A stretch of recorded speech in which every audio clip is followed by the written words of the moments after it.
শঙ্করও নিজে উঠে শুতে যাবার উদ্যোগ করছে, এমন সময় অল্প দূরেই পশ্চিম কোণে মাঠের মধ্যে ভীষণ সিংহগর্জন শুনতে পাওয়া গেল। রাত্রি নস্পষ্ট জ্যোৎস্না লোক যেন কেঁপে উঠল সে রবে। কুলিরা ধড়মড় করে জেগে উঠল। ইঞ্জিনিয়ার সাহেব বন্দুক নিয়ে তাঁবুর বাইরে এলেন। শঙ্কর জীবনে এই প্রথম শুনল সিংহের গর্জন। আপনাদের সবাইকে স্বাগত জানাই আমাদের ইউটিউব চ্যানেলের অডিও বুক বিভাগে। আজকের এই বিশেষ পর্বে শুরু হতে চলেছে বাংলা সাহিত্যের এক কিংবদন্তি উপন্যাস চাঁদের পাহাড়। এই অসাধারণ উপন্যাসটি রচনা করেছেন বিখ্যাত কথাসাহিত্যিক বিভূতিভূষণ বন্দ্যোপাধ্যায়।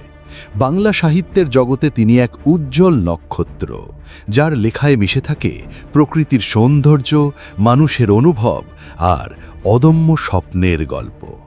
চাঁদের পাহাড় শুধু একটি গল্প নয়, এটি এক তরুণ বাঙালি যুবক শঙ্করের দুঃসাহসিক অভিযানের কাহিনী। শঙ্করের স্বপ্ন, সাহস আর সংকল্প তাকে নিয়ে যায় সুদূর আফ্রিকার অজানা ভূখণ্ডে, যেখানে রয়েছে ভয়ঙ্কর জন্তু, আগ্নেয়গিরি, লোপাট হয়ে যাওয়া অভিযাত্রী আর রহস্যময় পাহাড়। আজকের এই প্রথম এপিসোডে আমরা জানব শঙ্করের সেই নিস্তরঙ্গ জীবনের গল্প, যেখান থেকে শুরু হয়েছিল তার দুরন্ত রোমাঞ্চের যাত্রা। 1937 সালে প্রথম গ্রন্থাকারে প্রকাশিত হলেও আজও চাঁদের পাহাড় পাঠকের মনে রোমাঞ্চ আর অনুপ্রেরণার আলো জ্বালিয়ে রাখে। তাহলে চলুন শুরু করা যাক।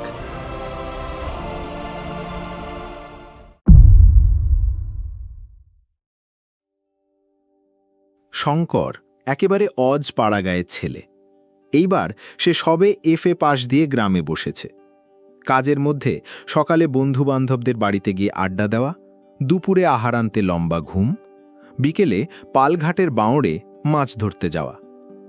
সারা বৈশাখ এইভাবে কাটবার পরে একদিন তার মা ডেকে বললেন, শোন, একটা কথা বলি শঙ্কর, তোর বাবার শরীর ভালো নয়।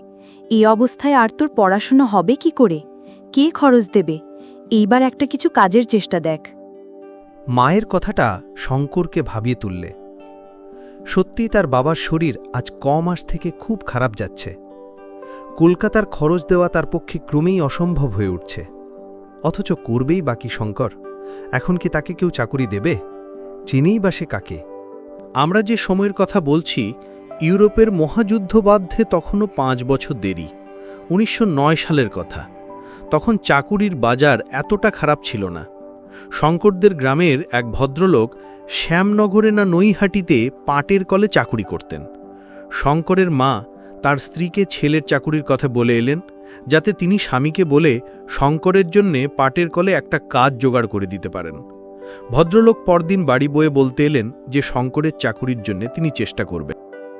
শঙ্কর সাধারণ ধরনের ছেলে নয়। স্কুলে পড়বার সময় সে বরাবর খেলাধুলোতে প্রথম হয়ে এসেছে।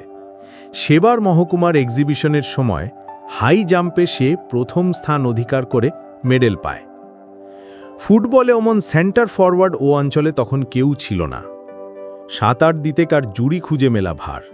গাছে উঠতে, ঘোড়ায় চড়তে, বক্সিংয়ে সে অত্যন্ত নিপুণ। কলকাতায় পড়বার সময় YMCAতে সে রীতিমতো বক্সিং অভ্যাস করেছে। এই সব কারণে পরীক্ষায় সে তত ভালো করতে পারেনি। দ্বিতীয় বিভাগে উত্তীর্ণ হয়েছিল। কিন্তু তার একটি বিষয়ে অদ্ভুত জ্ঞান ছিল। তার বাতিক ছিল যত রাজ্যের ম্যাপ ঘাটা ও বড় বড় ভূগোলের বই পড়া। ভূগোলের অঙ্ক কষতে সে খুব মজবুত। আমাদের দেশের আকাশে যেসব নক্ষত্রমণ্ডলী ওঠে তা সে প্রায় সবই চেনে। ওটা কালপুরুষ, ওটা সপ্তর্ষি, ওটা ক্যাসিওপিয়া, ওটা বৃশ্চিক। কোন মাসে কোনটা ওঠে, কোন দিকে ওঠে, সব ওর নক্ষদর্পণে। আকাশের দিকে চেয়ে তক্ষুনি বলে দেবে। আমাদের দেশের বেশি ছেলে যে সব জানে না, এ কথা নিঃসন্দেহে বলা যেতে পারে। এবার পরীক্ষা দিয়ে কলকাতা থেকে আসবার সময় সে এক ক্রাশ ওইসব বই কিনে এনেছে। নির্জনে বসে প্রায় পড়ে। আর কিভাবে ওই জানে। তারপর এলো তার বাবার অসুখ, সংসারের দারিদ্র্য এবং সঙ্গে সঙ্গে মায়ের মুখে পাটকলে চাকুরি নেওয়ার জন্য অনুরোধ। কি করবে সে? সে নিতান্ত নিরুপায়। মা বাপের মলিন মুখ সে দেখতে পারবে না, অগত্যা তাকে পাটের কলেই চাকুরি নিতে হবে। কিন্তু জীবনের স্বপ্ন তাহলে ভেঙে যাবে, তাও সে যে না বোঝে এমন নয়। ফুটবলের নাম করা সেন্টার ফরওয়ার্ড, জেলার হাই জাম্প চ্যাম্পিয়ন, নামজাদা সাঁতারু শঙ্কর হবে কিনা সে পাটের কলের বাবু। নিকেলের বইয়ের আকারের কৌটোতে খাবার কি পান নিয়ে ঝাড়ন পকেটে করে তাকে সকালের ভোঁ বাজতেই ছুটতে হবে কলে, আবার 12টার সময় এসে দুটো খেয়ে নিয়েই আবার রওনা, ওদিকে সেই 6টার ভোঁ বাজলে ছুটি। তার তরুণ তাজা মন এর কথা ভাবতেই পারে না, যে ভাবতে গেলেই তার সারা দেহ মন বিদ্রোহী হয়ে ওঠে। রেসের ঘোড়া শেষকালে ছ্যাকরা গাড়ি টানতে যাবে। সন্ধ্যার বেশি দেরি নেই। নদীর ধারে নির্জনে বসে বসে শঙ্কর এইসব কথাই ভাবছিল। তার মন উড়ে যেতে চায় পৃথিবীর দূর দূর দেশে, শত দুঃসাহসিক কাজের মাঝখানে। লিভিংস্টোন, স্ট্যানলির মতো, Harry Johnston, Marco Polo, Robinson ক্রুসোর মতো। এর জন্যে ছেলেবেলা থেকে সে নিজেকে তৈরি করেছে। যদিও এই কথা ভেবে দেখেনি অন্য দেশের ছেলেদের পক্ষে যা ঘটতে পারে, বাঙালি ছেলেদের পক্ষে তা ঘটা একরকম অসম্ভব। তারা তৈরি হয়েছে কেরানি, স্কুল মাস্টার, ডাক্তার বা উকিল হওয়ার জন্যে। অজ্ঞাত অঞ্চলের অজ্ঞাত পথে পাড়ি দেওয়ার আশা তাদের পক্ষে নিতান্তই দুরাশা। প্রদীপের মৃদু আলোয় সেদিন রাত্রে সে ওয়েস্টমার্কের বড় ভূগোলের বইখানা খুলে পড়তে বসল। এই বইখানার একটা জায়গা তাকে বড় মুগ্ধ করে। সেটা হচ্ছে প্রসিদ্ধ জার্মান পর্যটক অ্যান্টন হাউপ্টম্যান লিখিত আফ্রিকার একটা বড় পর্বত মাউন্টেন অফ দি মুন, চাঁদের পাহাড় আরোহণের অদ্ভুত বিবরণ। কতবার সে এটা পড়েছে, পড়বার সময় কতবার ভেবেছে হ্যার হাউপ্টম্যানের মতো সেও একদিন যাবে মাউন্টেন অফ দি মুন জয় করতে। স্বপ্ন, সত্যিকার চাঁদের পাহাড় দূরের জিনিসই চিরকাল। চাঁদের পাহাড় বুঝি পৃথিবীতে নামে? সে রাত্রে বড় অদ্ভুত একটা স্বপ্ন দেখল সে। চারধারে ঘন বাঁশের জঙ্গল, বুনো হাতির দল মড়মড় করে বাঁশ ভাঙছে। সে আর একজনকে তার সঙ্গে, দুজনে একটা প্রকাণ্ড পাহাড়ে উঠছে। চারধারের দৃশ্য ঠিক হাউপ্টম্যানের লেখা মাউন্টেন অফ দ্য মুনের দৃশ্যের মতো। সেই ঘন বাঁশ বন, সেই পরগাছা ঝোলানো বড় বড় গাছ, নিচে পচা পাতার রাশ, মাঝে মাঝে পাহাড়ের খালি গা, আর দূরে গাছপালার ফাঁকে জ্যোৎস্নায় ধোয়া সাদা ধবধবে চিরতুষারে ঢাকা পর্বত শিখরটি এক একবার দেখা যাচ্ছে, এক একবার বনের আড়ালে চাপা পড়ছে। পরিষ্কার আকাশে দু একটি তারা এখানে ওখানে। একবার সত্যিই সে যেন বুনো হাতির গর্জন শুনতে পেলে সমস্ত বনটা কেঁপে উঠল। এত বাস্তব বলে মনে হলো সেটা, যেন সেই ডাকেই তার ঘুম ভেঙে গেল। বিছানার ওপর উঠে বসল। ভোর হয়ে গিয়েছে, জানালার ফাঁক দিয়ে দিনের আলো ঘরের মধ্যে এসেছে। কি স্বপ্নটাই দেখেছে সে। ভোরের স্বপ্ন নাকি সত্যি হয় বলে তো অনেকে। অনেক দিন আগের একটি ভাঙা পুরনো মন্দির আছে তাদের গায়ে। বার ভূঁইয়ার এক ভূঁইয়া জামাই মদন রায় নাকি প্রাচীন দিনে এই মন্দির তৈরি করেন। এখন মদন রায়ের বংশে কেউ নেই, মন্দির ভেঙে চুরে গিয়েছে। অশ্বত্থ গাছ, বটগাছ গজিয়েছে কার্নিশে, কিন্তু যেখানে ঠাকুরের বেদি তার ওপরের খিলেনটা এখনও ঠিক আছে। কোনো মূর্তি নেই, তবুও শনি মঙ্গলবারে পুজো হয়। মেয়েরা বেদিতে সিঁদুর চন্দন মাখিয়ে রেখে যায়। সবাই বলে ঠাকুর বড় জাগ্রত, যে যা মানত করে তাই হয়। শঙ্কর সেদিন স্নান করে উঠে মন্দিরের একটা বটের ঝুড়ির গায়ে একটা ঢিল ঝুলিয়ে কি প্রার্থনা জানিয়ে এলো। বিকেলে সে গিয়ে অনেকক্ষণ মন্দিরের সামনে দুর্বা ঘাসের বনে বসে রইল। জায়গাটা পাড়ার মধ্যে হলেও বনে ঘেরা, কাছেই একটা পোড়ো বাড়ি। এদের বাড়িতে একটা খুন হয়ে গিয়েছিল শঙ্করের শিশুকালে। সেই থেকে বাড়ির মালিক এই গ্রাম ছেড়ে অন্যত্র বাস করছেন। সবাই বলে জায়গাটায় ভূতের ভয়, একা কেউ এদিকে আসে না। শঙ্করের কিন্তু এই নির্জন মন্দির প্রাঙ্গণের নিরালা বনে চুপ করে বসে থাকতে বড় ভালো লাগে। ওর মনে আজ ভোরের স্বপ্নটা দাগ কেটে বসে গিয়েছে। এই বনের মধ্যে বসে শঙ্করের আবার সেই ছবিটা মনে পড়ল। সেই মড়মড় করে বাঁশঝাড় ভাঙছে বুনো হাতির দল, পাহাড়ের অধিত্যকার নিবিড় বনে, পাতালতার ফাঁকে ফাঁকে অনেক উঁচুতে পর্বতের জ্যোৎস্না পাণ্ডুর তুষারাবৃত শিখর দেশটা যেন কোনো স্বপ্ন রাজ্যের সীমা নির্দেশ করছে। কত স্বপ্ন তো সে দেখেছে জীবনে, অত সুস্পষ্ট ছবি স্বপ্নে সে দেখেনি কখনো। এমন গভীর রেখাপাত করেনি কোনো স্বপ্ন তার মনে। সব মিথ্যে। তাকে যেতে হবে পাটের কলে চাকরি করতে, তাই তার ললাট লিপি নয় কি? কিন্তু মানুষের জীবনে এমন সব অদ্ভুত ঘটনা ঘটে যা উপন্যাসে ঘটাতে গেলে পাঠকেরা বিশ্বাস করতে চাইবে না, হেসেই উড়িয়ে দেবে। শঙ্করের জীবনেও এমন একটি ঘটনা সম্পূর্ণ অপ্রত্যাশিতভাবে ঘটে গেল। সকালবেলা সে একটু নদীর ধারে বেরিয়ে এসে সবে বাড়িতে পা দিয়েছে, এমন সময় ওপাড়ার রামেশ্বর মুখুজ্জের স্ত্রী এক টুকরো কাগজ নিয়ে এসে তার হাতে দিয়ে বললেন, বাবা শঙ্কর, আমার জামাইয়ের খোঁজ পাওয়া গেছে অনেক দিন পরে। ভদ্রেশ্বরে ওদের বাড়িতে চিঠি দিয়েছে। কাল পিন্টু সেখান থেকে এসেছে। এই তার ঠিকানাকারা লিখে দিয়েছে, পড় তো বাবা। শঙ্কর বললে, উফ, প্রায় 2 বছরের পর খোঁজ মিলল। বাড়ি থেকে পালিয়ে গিয়ে কি ভয়টাই দেখালেন। এর আগেও তো একবার পালিয়ে গিয়েছিলেন না? তারপর সে কাগজটা খুললে। লেখা আছে Prasad Das Bandyopadhyay, Uganda railway head office, construction department, Mombasa, পূর্ব আফ্রিকা। শঙ্করের হাত থেকে কাগজের টুকরোটা পড়ে গেল। পূর্ব আফ্রিকা? পালিয়ে মানুষে এতদূর যায়? তবে সে জানে ননিবালা দিদির এই স্বামী অত্যন্ত একরোখা, ডানপিটে ও ভবঘুরে ধরনের। একবার এই গ্রামেই তার সঙ্গে শঙ্করের আলাপও হয়েছিল। শঙ্কর তখন এন্ট্রান্স ক্লাসে সবে উঠেছে। লোকটা খুব উদার প্রকৃতির, লেখাপড়া ভালোই জানে, তবে কোনো একটা চাকুরিতে বেশি দিন টিকে থাকতে পারে না, উড়ে বেড়ানো স্বভাব। আরেকবার পালিয়ে বর্মানা কোচিন কোথায় যেন গিয়েছিল। এবারও বড়দাদার সঙ্গে কি নিয়ে মনোমালিন্য হওয়ার দরুন বাড়ি থেকে পালিয়েছিল। এ খবর শঙ্কর আগেই শুনেছিল। সেই প্রসাদবাবু পালিয়ে গিয়ে ঠেলে উঠেছেন একেবারে পূর্ব আফ্রিকায়। রামেশ্বর মুখুজ্জের স্ত্রী ভালো বুঝতে পারলেন না তার জামাই কত দূরে গিয়েছে। অতটা দূরত্বের তার ধারণা ছিল না। তিনি চলে গেলে শঙ্কর ঠিকানাটা নিজের নোট বইয়ে লিখে রাখল এবং সেই সপ্তাহের মধ্যেই প্রসাদবাবুকে একখানা চিঠি দিল। শঙ্করকে তার মনে আছে কি? তার শ্বশুরবাড়ির গাঁয়ের ছেলে সে। এবার এফএ পাশ দিয়ে বাড়িতে বসে আছে। তিনি কি একটা চাকুরি করে দিতে পারেন তাদের রেলের মধ্যে? যত দূরে হয় সে যাবে। 1.5 মাস পরে যখন শঙ্কর প্রায় হতাশ হয়ে পড়েছে চিঠির উত্তর প্রাপ্তি সম্বন্ধে, তখন একখানা খামির চিঠি এলো শঙ্করের নামে। তাতে লেখা আছে, মুম্বাসা 2 নং পোর্ট স্ট্রিট। প্রিয় শঙ্কর, তোমার পত্র পেয়েছি। তোমাকে আমার খুব মনে আছে। কবজির জোরে তোমার কাছে সেবার হেরে গিয়েছিলুম, সে কথা বলিনি। তুমি আসবে এখানে? চলে এসো। তোমার মতো ছেলে যদি বাইরে না বেরোবে তবে কে আর বেরোবে? এখানে নতুন রেল তৈরি হচ্ছে, আরও লোক নেবে। যত তাড়াতাড়ি পারো এসো। তোমার কাজ জুটিয়ে দেবার ভার আমি নিচ্ছি।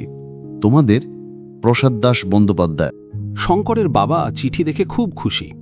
যৌবনে তিনিও নিজেও ছিলেন ডানপিটে ধরনের লোক। ছেলে পাটের কলে চাকুরি করতে যাবে এতে তার মত ছিল না। শুধু সংসারের অভাব অনটনের দরুন শঙ্করের মায়ের মতেই সায় দিতে বাধ্য হয়েছিলেন। এর মাসখানেক পরে শঙ্করের নামে এক টেলিগ্রাম এলো ভদ্রেশ্বর থেকে। সেই জামাইটি দেশে এসেছেন সম্প্রতি। শঙ্কর যেন গিয়ে তার সঙ্গে দেখা করে টেলিগ্রাম পেয়েই। তিনি আবার মুম্বাসায় ফিরবেন 2 দিনের মধ্যে। শঙ্করকে তাহলে সঙ্গে করে নিয়ে যেতে পারে। 4 মাস পরের ঘটনা। মার্চ মাসের শেষ। মুম্বাসা থেকে রেলপথ গিয়েছে কিসুমু ভিক্টোরিয়া নায়াঞ্জা হ্রদের ধারে। তারই একটা শাখা লাইন তখন তৈরি হচ্ছিল। জায়গাটা মুম্বাসা থেকে 350 মাইল পশ্চিমে। ইউগান্ডার রেলওয়ের নুটসবার্গ স্টেশন থেকে 72 মাইল দক্ষিণ পশ্চিম কোণে। এখানে শঙ্কর কনস্ট্রাকশন ক্যাম্পের কেরানি ও সরকারি স্টোর কিপার হয়ে এসেছে। থাকে ছোট একটা তাঁবুতে। তার আশেপাশে অনেক তাঁবু। এখানে এখনও বাড়িঘর তৈরি হয়নি বলে তাঁবুতেই সবাই থাকে। তাঁবুগুলো একটা খোলা জায়গায় চক্রাকারে সাজানো। তাদের চারধার ঘিরে বহু দূরব্যাপী মুক্ত প্রান্তর, লম্বা লম্বা ঘাসে ভরা, মাঝে মাঝে গাছ। তাঁবুগুলোর ঠিক গায়েই খোলা জায়গার শেষ সীমায় একটা বড় বাওবাব গাছ। আফ্রিকার বিখ্যাত গাছ। শঙ্কর কতবার ছবিতে দেখেছে। এবার সত্যিকার বাওবাব দেখে শঙ্করের যেন আঁশ মেটে না। নতুন দেশ, শঙ্করের তরুণ তাজা মন। সে ইউগান্ডার এই নির্জন মাঠ ও বনে নিজের স্বপ্নের সার্থকতাকে যেন খুঁজে পেলে। কাজ শেষ হয়ে যেতেই সে তাঁবু থেকে রোজ বেরিয়ে পড়ত। যেদিকে দুচোখ যায় সেদিকে বেড়াতে বেরোতো। পূবে, পশ্চিমে, দক্ষিণে, উত্তরে, সব দিকেই লম্বা লম্বা ঘাস। কোথাও মানুষের মাথা সমান উঁচু, কোথাও তার চেয়েও উঁচু। কনস্ট্রাকশন তাঁবুর ভারপ্রাপ্ত ইঞ্জিনিয়ার সাহেব একদিন শঙ্করকে ডেকে বললেন, শোনো রায়, ওরকমে এখানে বেরিও না, বিনা বন্দুকে এখানে এক পাও যেও না। প্রথম, এই ঘাসের জমিতে পথ হারাতে পারো, পথ হারিয়ে লোকে এসব জায়গায় মারাও গিয়েছে জলের অভাবে। দ্বিতীয়, ইউগান্ডা সিংহের দেশ, এখানে আমাদের সারা শব্দ আর হাতুড়ি ঠোকার আওয়াজে সিংহ হয়তো একটু দূরে চলে গিয়েছে, কিন্তু ওদের বিশ্বাস নেই। খুব সাবধান, এসব অঞ্চল মোটেই নিরাপদ নয়। একদিন দুপুরের পরে কাজকর্ম বেশ পুরোদমে চলছে। হঠাৎ তাঁবু থেকে কিছু দূরে লম্বা ঘাসের জমির মধ্যে মনুষ্যকণ্ঠের আর্তনাদ শোনা গেল। সবাই সেদিকে ছুটে গেল ব্যাপার কি দেখতে। শঙ্করও ছুটল। ঘাসের জমি পাতি পাতি করে খোঁজা হলো, কিছুই নেই সেখানে। কিসের চিৎকার তবে? ইঞ্জিনিয়ার সাহেব এলেন, কুলিদের নাম ডাক হলো, দেখা গেল একজন কুলি অনুপস্থিত। অনুসন্ধানে জানা গেল সে একটু আগে ঘাসর বনের দিকে কি কাজে গিয়েছিল, তাকে ফিরে আসতে কেউ দেখেনি। খোঁজাখুঁজি করতে করতে ঘাসের বনের বাইরে কটা বালির ওপরে সিংহের পায়ের দাগ পাওয়া গেল। সাহেব বন্দুক নিয়ে লোকজন সঙ্গে করে পায়ের দাগ দেখে অনেক দূর গিয়ে একটা বড় পাথরের আড়ালে হতভাগ্য কুলির রক্তাক্ত দেহ বার করলেন। তাকে তাঁবুতে ধরাধরি করে নিয়ে আসা হলো, কিন্তু সিংহের কোনো চিহ্ন মিলল না। লোকজনের চিৎকারে সে শিকার ফেলে পালিয়েছে। সন্ধ্যার আগেই কুলিটা মারা গেল। তাঁবুর চারপাশের লম্বা ঘাস অনেক দূর পর্যন্ত কেটে সাফ করে দেওয়া হলো পরদিনই। দিন কতক সিংহের কথা ছাড়া তাঁবুতে আর কোনো গল্পই নেই। তারপর মাসখানিক পরে ঘটনাটা পুরনো হয়ে গেল, সে কথা সকলের মনে চাপা পড়ে গেল। কাজকর্ম আবার বেশ চলল। সেদিন দিনে খুব গরম, সন্ধ্যের একটু পরেই কিন্তু ঠান্ডা পড়ল। কুলিদের তাঁবুর সামনে কাঠকুটো জ্বালিয়ে আগুন করা হয়েছে। সেখানে তাঁবুর সবাই গোল হয়ে বসে গল্পগুজব করছে। শঙ্করও সেখানে আছে। সে ওদের গল্প শুনছে এবং অগ্নিকুণ্ডের আলোতে কেনিয়া মর্নিং নিউজ পড়ছে। খবরের কাগজখানা 5 দিনের পুরনো, কিন্তু এই জনহীন প্রান্তরে তবুও এখানাতে বাইরের দুনিয়ার যা কিছু একটা খবর পাওয়া যায়। তিরুমল আপ্পা বলে একজন মাজ্জাজি কিরানির সঙ্গে শঙ্করের খুব বন্ধুত্ব হয়েছিল। তিরুমল তরুণ যুবক, বেশ ইংরাজি জানে, মনেও খুব উৎসাহ। সে বাড়ি থেকে পালিয়ে এসেছে অ্যাডভেঞ্চারের নেশায়। শঙ্করের পাশে বসে সে আজ সন্ধ্যা থেকে ক্রমাগত দেশের কথা, তার বাপ মায়ের কথা, তার ছোট বোনের কথা বলছে। ছোট বোনকে সে বড় ভালোবাসে। বাড়ি ছেড়ে এসে তার কথাই তিরুমলের বড় মনে হয়। একবার সে দেশের দিকে যাবে সেপ্টেম্বর মাসের শেষে। মাস 2 ছুটি মঞ্জুর করবে না সাহেব? ক্রমে রাত বেশি হলো, মাঝে মাঝে আগুন নিভে যাচ্ছে, আবার কুলিরা তাতে কাঠকুটো ফেলে দিচ্ছে। আরও অনেকে উঠে শুতে গেল। কৃষ্ণপক্ষের ভাঙা চাঁদ ধীরে ধীরে দূর দিগন্তে দেখা দিল। সমগ্র প্রান্তর জুড়ে আলো আধারের লুকোচুরি আর বুনো গাছের দীর্ঘ দীর্ঘ ছায়া। শঙ্করের ভারী অদ্ভুত মনে হচ্ছিল বহু দূর বিদেশের এই স্তব্ধ রাত্রির সৌন্দর্য। কুলিদের ঘরের একটা খুঁটিতে হেলান দিয়ে সে একদৃষ্টে সম্মুখের বিশাল জনহীন তৃণভূমির আলো আধার মাখার রূপের দিকে চেয়ে চেয়ে কত কি ভাবছিল। ওই বাওবাব গাছটার ওদিকে অজানা দেশের সীমা কেপটাউন পর্যন্ত বিস্তৃত। মধ্যে পড়বে কত পর্বত, অরণ্য, প্রাগৈতিহাসিক যুগের নগর জিম্বাবুয়ে, বিশাল ও বিভীষিকাময় কালাহারি মরুভূমি, হীরকের দেশ, সোনার খনির দেশ। একজন বড় স্বর্ণান্বেষী পর্যটক যেতে যেতে হোঁচট খেয়ে পড়ে গেলেন। যে পাথরটাতে লেগে হোঁচট খেলেন সেটা হাতে তুলে ভালো করে পরীক্ষা করে দেখলেন তার সঙ্গে সোনা মেশানো রয়েছে। সে জায়গায় বড় একটা সোনার খুনি বেরিয়ে পড়ল। এ ধরনের কত গল্প সে পড়েছে দেশে থাকতে। এই সেই আফ্রিকা, সেই রহস্যময় মহাদেশ, সোনার দেশ, হীরের দেশ। কত অজানা জাতি, অজানা দৃশ্যাবলী, অজানা জীব জন্তুয়ের সীমাহীন ট্রপিক্যাল অরণ্যে আত্মগোপন করে আছে। কে তার হিসেব রেখেছে? কত কি ভাবতে ভাবতে শঙ্কর কখন ঘুমিয়ে পড়েছে। হঠাৎ কিসের শব্দে তার ঘুম ভাঙল। সে ধর্মর করে জেগে উঠে বসল। চাঁদ আকাশে অনেকটা উঠেছে। ধবধবে সাদা জ্যোৎস্না দিনের মতো পরিষ্কার। অগ্নিকুণ্ডের আগুন গিয়েছে নিভে। কুলিরা সব কুণ্ডলি পাকিয়ে আগুনের উপরে শুয়ে আছে। কোনো দিকে কোনো শব্দ নেই। হঠাৎ শঙ্করের দৃষ্টি পড়ল তার পাশে। এখানে তো তিরুমলাপ্পা বসে তার সঙ্গে গল্প করছিল, সেই কোথায়? তাহলে সে তাঁবুর মধ্যে ঘুমোতে গিয়ে থাকবে। শঙ্করও নিজে উঠে শুতে যাবার উদ্যোগ করছে, এমন সময় অল্প দূরেই পশ্চিম কোণে মাঠের মধ্যে ভীষণ সিংহগর্জন শুনতে পাওয়া গেল। রাত্রি নস্পষ্ট জ্যোৎস্না লোক যেন কেঁপে উঠল সে রবে। কুলিরা ধর্মড় করে জেগে উঠল। ইঞ্জিনিয়ার সাহেব বন্দুক নিয়ে তাঁবুর বাইরে এলেন। শঙ্কর জীবনে এই প্রথম শুনল সিংহের গর্জন। সেই দিগদিশাহীন তৃণভূমির মধ্যে শেষ রাত্রির জ্যোৎস্নায় সেই গর্জন যে কি এক অনির্দেশ্য অনুভূতি তার মনে জাগালে, তা ভয় নয়, সে এক রহস্যময় জটিল মনোভাব। একজন বৃদ্ধ মাসাই কুলি ছিল তাঁবুতে। সে বললে, সিংহ লোক মেরেছে, লোক না মারলে এমন গর্জন করবে না। তাঁবুর ভিতর থেকে তিরুমলের সঙ্গী এসে হঠাৎ জানালো তিরুমলের বিছানা শূন্য, তাঁবুর মধ্যে কোথাও সে নেই। কথাটা শুনে সবাই চমকে উঠল। শঙ্করও নিজে তাঁবুর মধ্যে ঢুকে দেখে এলো সত্যি সেখানে কেউ নেই। তখনই কুলিরা আলো জেলে লাঠি নিয়ে বেরিয়ে পড়ল। সব তাঁবুগুলোতে খোঁজ করা হলো। নাম ধরে চিৎকার করে ডাকাডাকি করলে সবাই মিলে তিরুমলের কোনো সাড়া মিলল না। তিরুমল যেখানটাতে শুয়েছিল সেখানটাতে ভালো করে দেখা গেল। তখন কোনো একটা ভারী জিনিসকে টেনে নিয়ে যাওয়ার দাগ মাটির ওপর সুস্পষ্ট। ব্যাপারটা বুঝতে কারো দেরি হলো না। বাওবাব গাছের কাছে তিরুমলের জামার হাতার খানিকটা টুকরো পাওয়া গেল। ইঞ্জিনিয়ার সাহেব বন্দুক নিয়ে আগে আগে চললেন, শঙ্কর তার সঙ্গে চলল। কুলিরা তাদের অনুসরণ করতে লাগল। সেই গভীর রাত্রে তাঁবু থেকে দূরে মাঠের চারিদিকে অনেক জায়গা খোঁজা হলো। তিরুমলের দেহের কোনো সন্ধান মিলল না।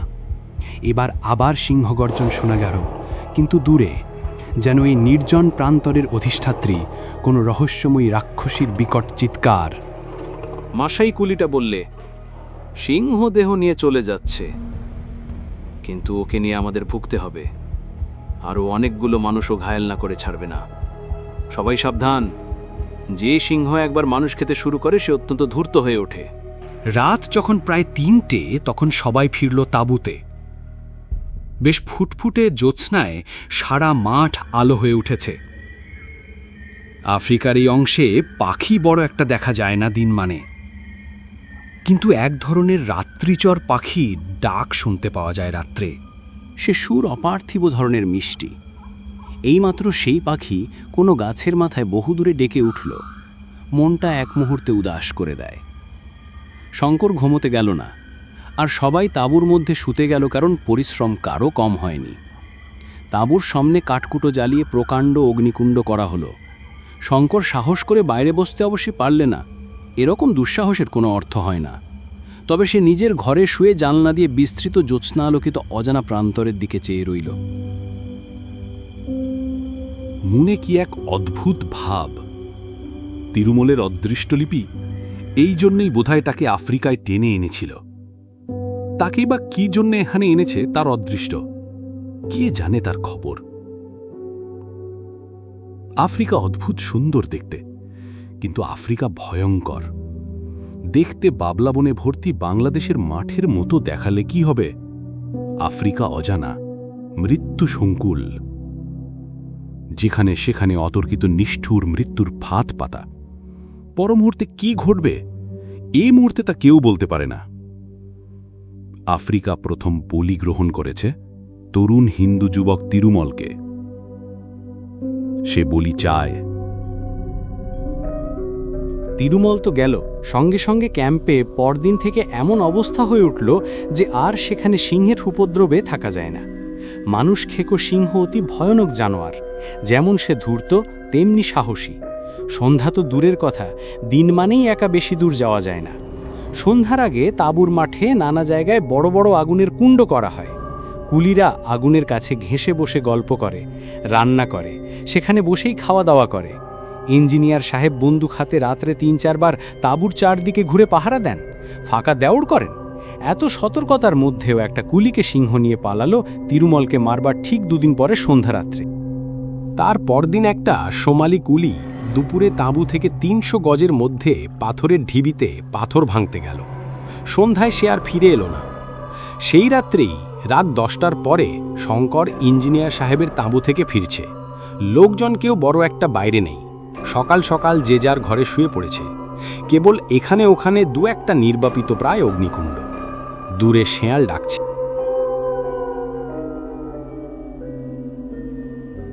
শেয়ালের ডাক শুনলেই শঙ্করের মনে হয় সে বাংলাদেশের পাড়াগায় আছে। চোখ বুজে সে নিজের গ্রামটা ভাববার চেষ্টা করে, তাদের ঘরের কোণে সেই বেলিতি আমড়া গাছটা ভাববার চেষ্টা করে। আজও সে একবার থমকে দাঁড়িয়ে তাড়াতাড়ি চোখ বুঝলে। কি চমৎকার লাগে!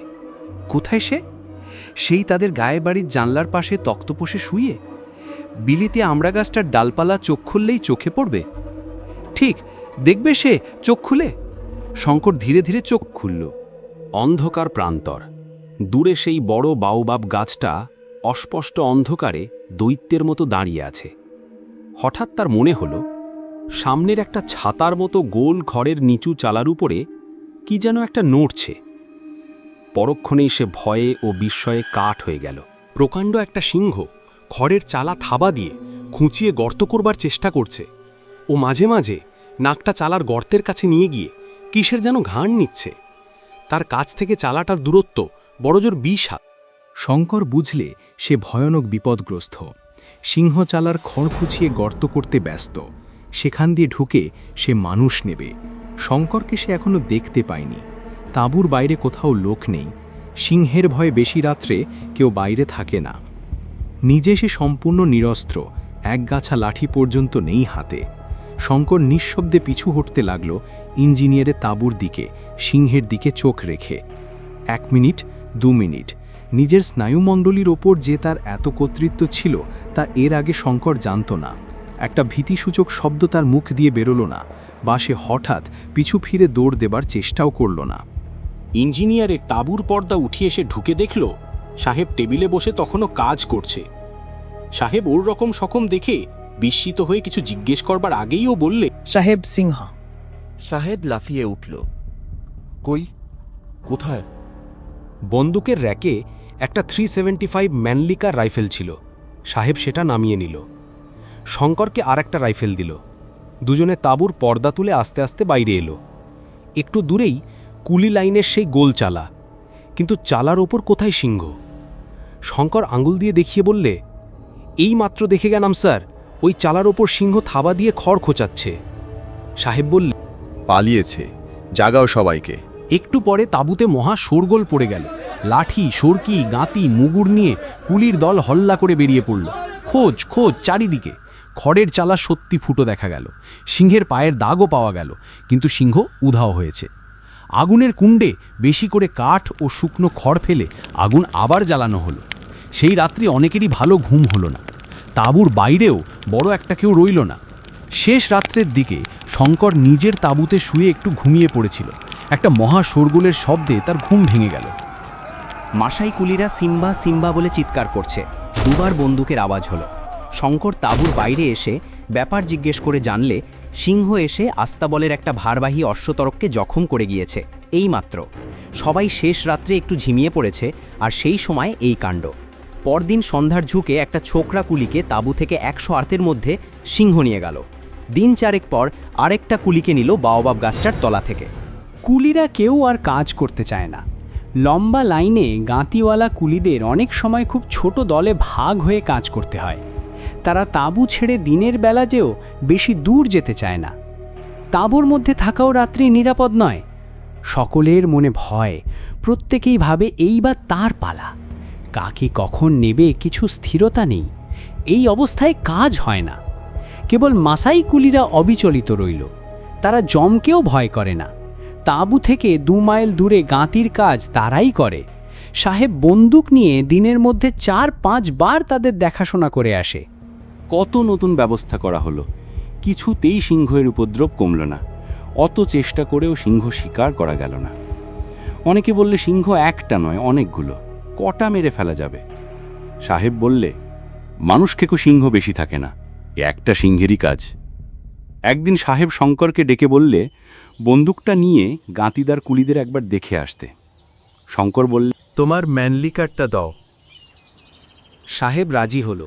শঙ্কর বন্দুক নিয়ে একটা অশ্বত্তরে চড়ে রওনা হলো। তাঁবু থেকে মাইলখানেক দূরে এক জায়গায় একটা ছোট জলা। শঙ্কর দূর থেকে জলাটা যখন দেখতে পেয়েছে তখন বেলা প্রায় 3টে। কেউ কোনো দিকে নেই। রোদের ঝাঁজ মাঠের মধ্যে তাপ তরঙ্গের সৃষ্টি করেছে। হঠাৎ অশ্বতর থমকে দাঁড়িয়ে গেল, আর কিছুতেই সেটা এগিয়ে যেতে চায় না। শঙ্করের মনে হলো জায়গাটার দিকে যেতে অশ্বতরটা ভয় পাচ্ছে। একটু পরে পাশের ঝোপে কি যেন একটা নড়ল, কিন্তু সেদিকে চেয়ে সে কিছু দেখতে পেল না। সে অশ্বতর থেকে নামল, তবুও অশ্বতর নড়তে চায় না। হঠাৎ শঙ্করের শরীরে যেন বিদ্যুৎ খেলে গেল। ঝোপের মধ্যে সিংহ তার জন্য ওত পেতে বসে নেই তো? অনেক সময় এরকম হয়, সে জানে। সিংহ পথের পাশে ঝোপঝাড়ের মধ্যে লুকিয়ে অনেক দূর পর্যন্ত নিঃশব্দে তার শিকারের অনুসরণ করে, নির্জন স্থানে সুবিধে বুঝে তার ঘাড়ের উপর লাফিয়ে পড়ে। যদি তাই হয়, শঙ্কর অশ্বতর নিয়ে আর এগিয়ে যাওয়া উচিত বিবেচনা করলে না।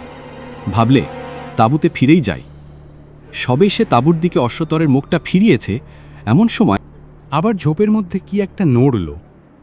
সঙ্গে সঙ্গে ভয়ানক সিংহ গর্জন এবং একটা ধূসর বর্ণের বিরাট দেহ সশব্দে অশ্বতরের উপর এসে পড়ল। শঙ্কর তখন হাত চারেক এগিয়ে আছে। সে তক্ষুনি ফিরে দাঁড়িয়ে বন্দুক উঁচিয়ে উপরিম করে দুবার গুলি করলে। গুলি লেগেছে কিনা বোঝা গেল না, কিন্তু তখন অশ্বতর মাটিতে লুটিয়ে পড়েছে। ধূসর বর্ণের জানোয়ারটা পলাতক। শঙ্কর পরীক্ষা করে দেখলে অশ্বতরের কাঁধের কাছে অনেকটা মাংস ছিন্ন ভিন্ন, রক্তে মাটি ভেসে যাচ্ছে। যন্ত্রণায় সে ছটফট করছে। শঙ্কর এক গুলিতে তার যন্ত্রণার অবসান করলে। তারপর সে তাঁবুতে ফিরে এলো। সাহেব বললে, সিংহ নিশ্চয়ই জখম হয়েছে।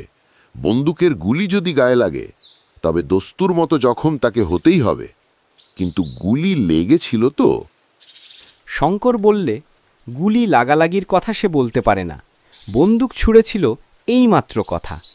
লোকজন নিয়ে খোঁজাখুঁজি করে 2-3 দিনেও কোনো আহত বা মৃত সিংহের সন্ধান কোথাও পাওয়া গেল না। জুন মাসের প্রথম থেকে বর্ষা নামল। কতকটা সিংহের উপদ্রবের জন্যে, কতকটা বা জলাভূমির সান্নিধ্যের জন্যে জায়গাটা অস্বাস্থ্যকর হওয়ায় তাঁবু ওখান থেকে উঠে গেল। শঙ্করকে আর কনস্ট্রাকশন তাঁবুতে থাকতে হলো না। কিসুমু থেকে প্রায় 30 মাইল দূরে একটা ছোট স্টেশনে সে স্টেশন মাস্টারের কাজ পেয়ে জিনিসপত্র নিয়ে সেখানেই চলে গেল। আপনারা শুনছিলেন বিশ্বখ্যাত সাহিত্যিক বিভূতিভূষণ বন্দ্যোপাধ্যায় রচিত চাঁদের পাহাড়ের প্রথম পর্ব। এই তো শুরু। সামনে শঙ্করের জীবনে আসবে আরও বিপদ, আরও অজানা প্রতিকূলতা, শ্বাসরুদ্ধকর অ্যাডভেঞ্চার, ভয় আর আনন্দের মিশেলে এক অনন্য মহাকাব্যিক যাত্রা। সে যাত্রার সাথী হতে আর শঙ্করের সাহসিকতার সাক্ষী হতে অবশ্যই আমাদের চ্যানেলটি সাবস্ক্রাইব করে যুক্ত থাকুন। এই মহাযাত্রার পরবর্তী অধ্যায় শুনতে ভুলবেন না। আর আমাদের এই উপস্থাপনা কেমন লাগলো তা কমেন্ট করে জানাতে ভুলবেন না। শেয়ার করুন আপনার বন্ধুদের সঙ্গে আর আমাদের উৎসাহ বাড়ান। ধন্যবাদ। আবার শোনা হবে চাঁদের পাহাড়ের পরবর্তী পর্বে।